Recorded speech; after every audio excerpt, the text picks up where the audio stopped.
গেছে, এটা আপত্তি হয়তো করেনি। সরকার চেয়েছে ওখানেও যাওয়া উচিত নন্দনেতে, যেহেতু এই ধরনের শিল্পের জন্য নন্দন হচ্ছে 1 নম্বর জায়গা। তার প্রতি বঞ্চনা করেছে বলে এখনও সেই বঞ্চনার ব্যাপার নিয়েই মনে রেখে তাকে ওখানে নেওয়া হবে না, এটা বোধহয় ঠিক নয় মনে করেই নিয়ে গেছে। আমি তো নন্দনে কালকে রাত্রিবেলা জানতে পারলাম নন্দনে যাচ্ছে, কাজে আগে থেকে ঠিক করেছিলাম টেকনিশিয়ান স্টুডিওতে আসবো, সেই অনুযায়ী এসছি। এটাই বলবো যে অনেকটা সত্যি একজন অপরাজিত, নিজের মেজাজে চলা একজন মানুষ, তার চলে যাওয়াটা বর্ণনা করা তো যায় না। যে রাজকীয় মেজাজে মাথা না নামিয়ে থাকতেন, সেই মেজাজেই কিন্তু রাজার মতো রাজার বিদায় যাতে হয়, আমরা সেই প্রতীক্ষায় রয়েছি। পিজিতে তার দেহ গেছে, পোস্টমর্টম হবে নিয়ম মেনে, তার মেয়ে বিদেশ থেকে ফিরবেন কালকে, তো তারপর নন্দনে দেহ যাবার কথা রয়েছে এবং সেখান থেকে কেওড়াতলা। তার কাজ তিনি রেখে গেছেন, আর যা আমাদের শেখবার জন্য, ভাববার জন্য। আবার বলছি, তিনি সত্যই অপরাজিত। তার সঠিক তদন্ত হবে এবং হচ্ছে। দায়িত্বশীল যারা ব্যক্তিরা রয়েছেন তারা এই কাজের মধ্যে দিয়ে রয়েছেন। সম্মানীয় মুখ্যমন্ত্রী এমন একজন গুণী মানুষের প্রয়াণে শোক প্রকাশ করেছেন, এইটুকু বলতে পারি। ছবি আমরা শুরু করেছিলাম, আমরা তো মানে অলরেডি প্রি প্রোডাকশন চলছিল। পরশু দিনও আমার সাথে কথা হয়েছিল, আমাকে কনসেপ্ট নোট পাঠিয়েছিল। 21 তারিখে আমি ওনার বাড়ি থেকে মিটিংও করেছি, 22 তারিখে ওনার জন্মদিনের দিনও কথাবার্তা হয়েছে। তো ইটস ভেরি আনফর্চুনেট যে অনেকদা চলে যাওয়াটা আমি মনে করি বাংলা ক্রিয়েটিভ ইন্ডাস্ট্রির সবথেকে বড় লস। এইট করেই নিজেকে এসছেন এবং উনি হি ওয়াজ ভেরি অনেস্ট পারসন, এবং অনেস্ট ওনার কাজের মধ্যে দিয়ে বোঝা যেত যে ওনার কাজটা কতটা ভালো এবং কাজের প্রতি কতটা অনেস্টি, সেটা ওনার কাজ দেখলেই বোঝা যেত। তো এটা নিয়ে আর আমি সবাই জানে মানে অনেকদার কাজ এবং অনেকটা মানুষ কিরম, এটা তো আর স্ট্রাগল তো ছিলই। উনি ফাইটার ছিল, উনি ফাইট করে করে দিয়ে জায়গা তৈরি করে এত দূরে এসছেন। ফাইটার লোক, ওনাকে ওইসবে কেউ দমিয়ে রাখতে পারতো না। যে ওই অবস্থায় যে পরিস্থিতিতে উনি কাজ করে গেছেন, সেটা মানে একটা লোক 3 ঘন্টা আমার সাথে ফোনে আর্গুমেন্ট করেছে যে জিতুকে নিতে হবে, আবিরকে বাদ দিতে হবে। তাহলে সেই লোকটার কতটা কনফিডেন্স তার ডিসিশন উপর, এবং সেও বলে যে দরকার হলে যে যদি লস হয় লসটা আমি দেবো। হাসানদা ফেসবুকে একটা পোস্ট ছিল লাস্ট মা বলে, সেখান থেকে কি কোনো রকম কোনো আঁচ পেয়েছিল? কি লিখেছিল? একটা মা বলে একটা পোস্ট করেছিল।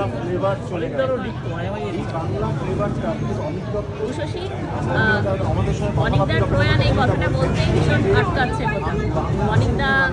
অনেকদা চলে গেছেন, এটা সত্যি মুখে বলা যায় না। আমার কিছু বলার নেই, আমি এখনো শকে আছি। শুনছি নাকি জানি না সুইসাইড নোট পাওয়া গেছে, তোমরা কিছু শুনেছো? আমিও জানি না, শুনেছি, এটা আমি জানি না, সত্যি বলতে পারছি না। কিন্তু যাই হোক, মানে আমি জানি না উনি ডিপ্রেস ছিলেন, এত ভালো ভালো এত লড়াই করেছেন সারা জীবন সব কিছুর বিরুদ্ধে, সিস্টেমের বিরুদ্ধে, সরকারের বিরুদ্ধে। মানে উনি তো খুব ইন্সপায়ারিং আর কি। মানে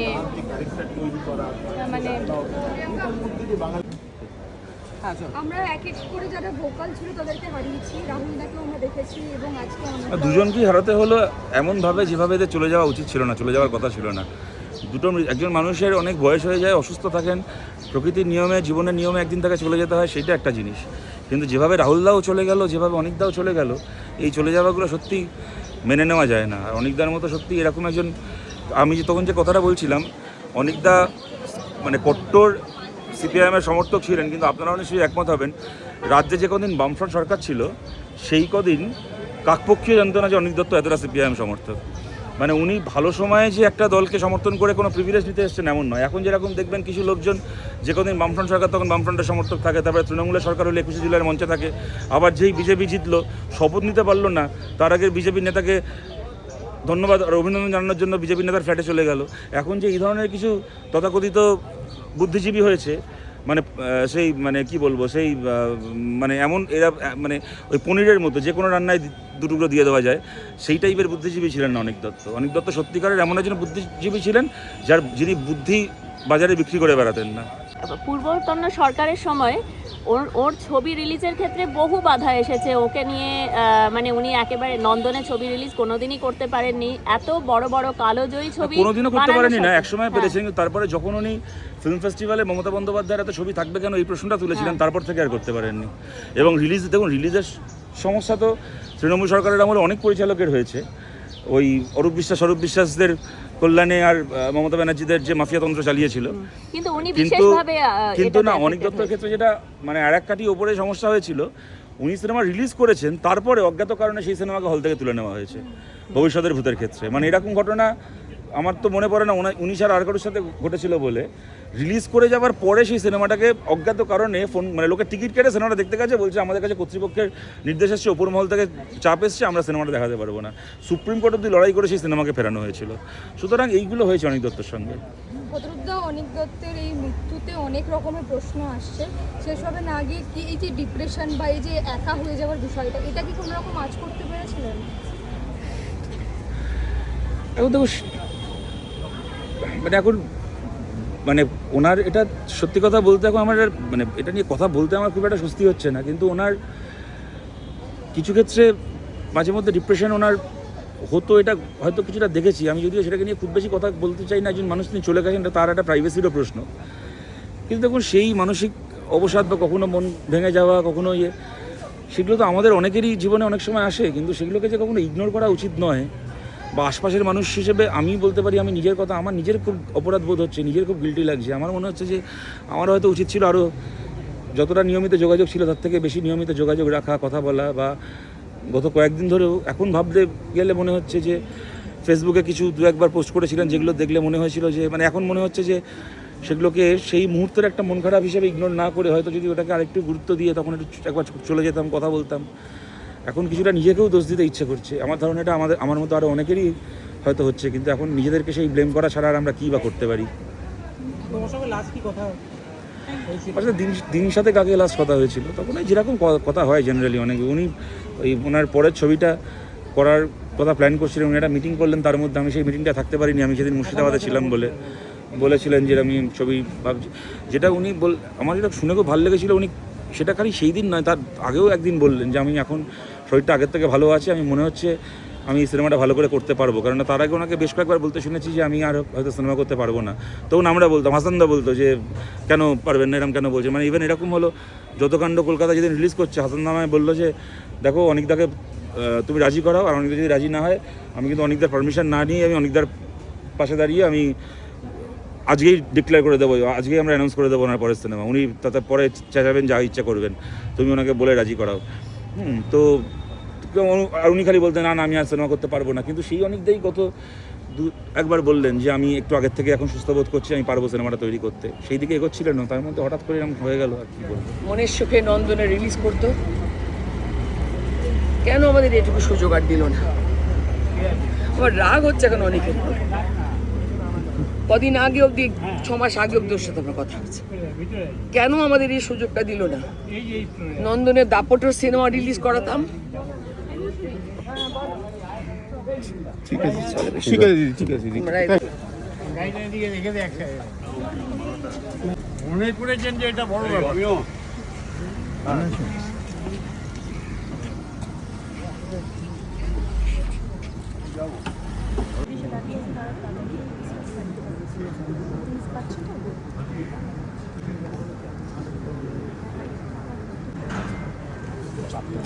ম্যাডাম একটু চেপে যান না।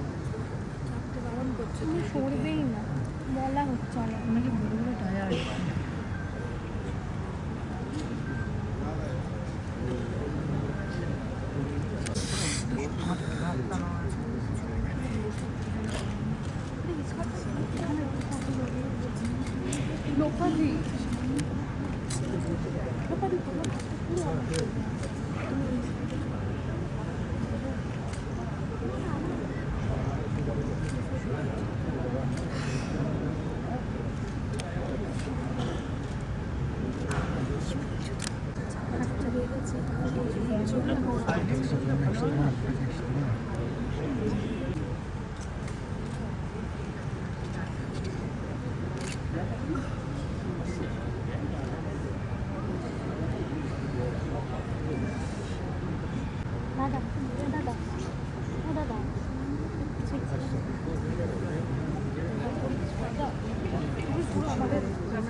তুমি দেখো এদিকে কত লোক বেড়ে গেছে, জিনিসটা আমরা পাচ্ছি না।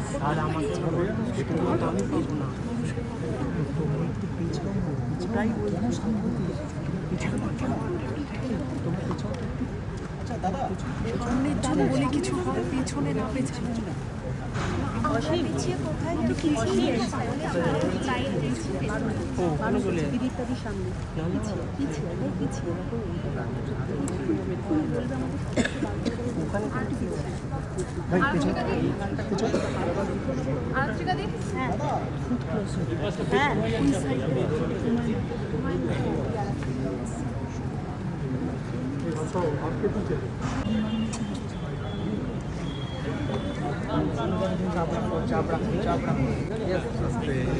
ধাক্কা না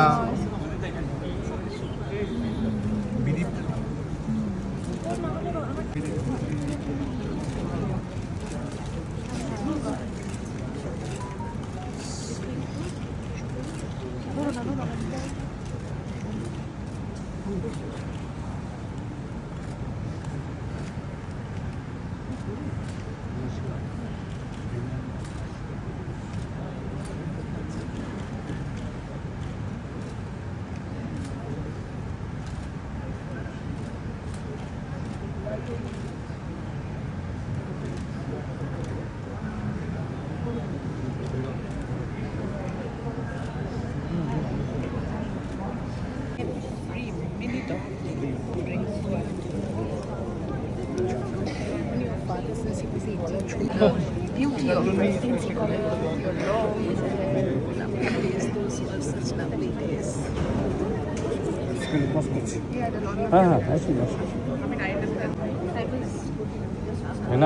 है ना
দাদা দাদা এগুলো ঘুম পাড়াচ্ছে।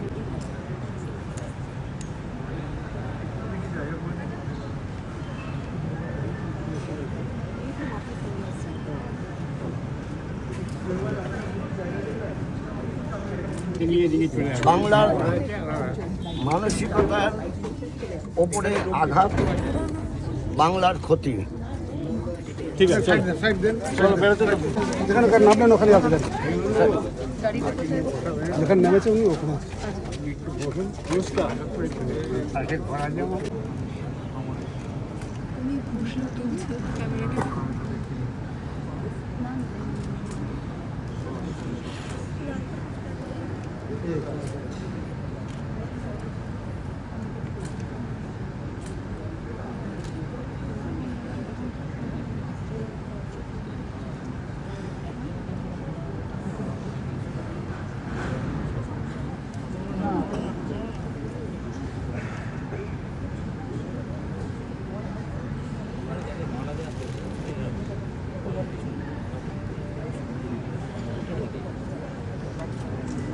দেখো